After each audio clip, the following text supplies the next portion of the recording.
In episode 8, Philadelphia has gotten hit by a freak storm. I mean, it's really, really bad. It's like a hurricane has hit the city, which is very unusual. It's so bad that rats are literally fleeing the sewers. Most of the news just thinks that it's a coincidence, just a bout of bad weather, nothing more. But Leanne, she knows that it is something more. She knows that it's something up there that's trying to get at her.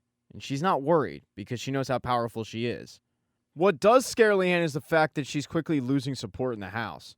She had one ally, and it was Julian. But lately, Julian's been super cold to her. So she knows that she has nobody left. With this storm, she really has nobody left because Snake comes to the front door and says, "This is too difficult with the storm. We can't really stay here." She doesn't come right out and say that. She hints at it. And Leanne, who isn't worried at all, gives the okay for them to get to safety, saying that she'll be fine. Once she does give this order and Snake gets back to the encampment, everybody flees. So at this point, really is just Leanne on her own. This is ideal for George and the church, but they're relying on Julian and Sean to get Leanne down to the tunnels to deliver her to them. That's easier said than done. Neither Julian or Sean really want to be the guy to lure her down to the tunnels. They feel like that it's going to be too obvious something's going on, but ultimately they know what they have to do. And in the middle of the night, they've agreed to lure Leanne down and deliver her to members of the church. While Julian and Sean are downstairs in the basement discussing what a difficult situation this is going to be for them, not letting go of Leanne, but just delivering her outright, Dorothy has to get up in the middle of the night because she hears something coming from Jericho's room. She knows that it's nothing to do with Jericho because he's sleeping next to her, but she's just concerned that someone's in there. And when she walks in, she's surprised because the window is open in the middle of a storm. And there's Leanne just sitting, taking it all in. The rain in her face, the wind, all of it. Dorothy closes the window because it's getting water everywhere and tells Leanne that she's got to clean it up, which Leanne does. While Leanne is cleaning up the mess, these two once again have a conversation about why Dorothy doesn't like Leanne. And Dorothy looks at her and says, "The world is full of people. Why does it have to be me whose approval you're seeking?" Leanne ignores that question and says, "Well, even Sean and Julian don't like me anymore. Maybe you can explain to them that I'm not a monster?"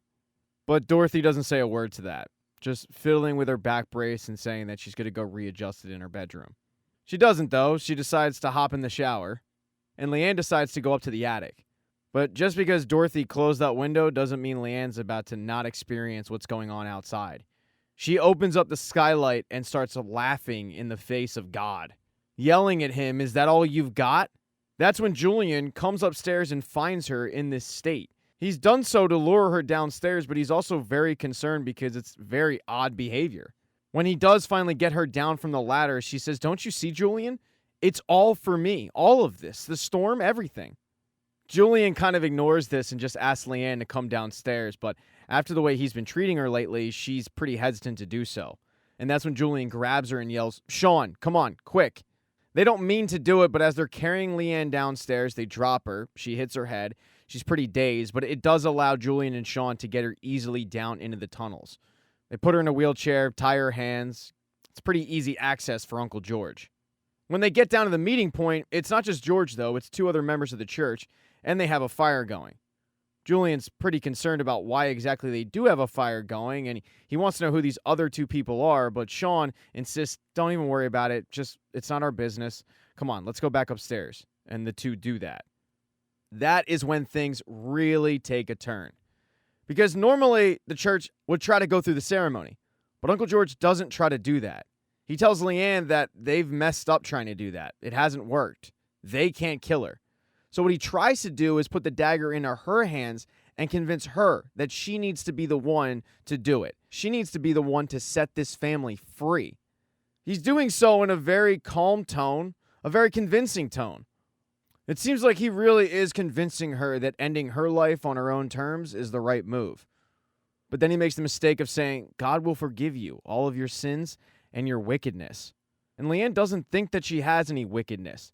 This pisses her off so much that she plunges the dagger through George's head, killing him instantly. She then calmly gets out of the chair and kills the other two members of the church.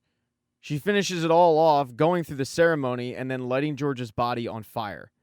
She starts to head upstairs where a very surprised Sean and Julian hear her coming, and they can't believe it because they still believe that she's nothing more than a deranged girl. So how did she escape? Sean is definitely scared. He grabs a knife, but as he's walking towards the basement door, a gust of wind is so powerful that it breaks the glass and it plunges the knife into him. So there's Sean, stab wound and all, and that is when Leanne makes her way upstairs and sees what happened. She's not all that worried, though. Julian certainly is. He immediately starts to apologize to Leanne for what they did and says, "My phone's in the other room. I just have to go and call 911. And it seems like Leanne's going to allow him to do that.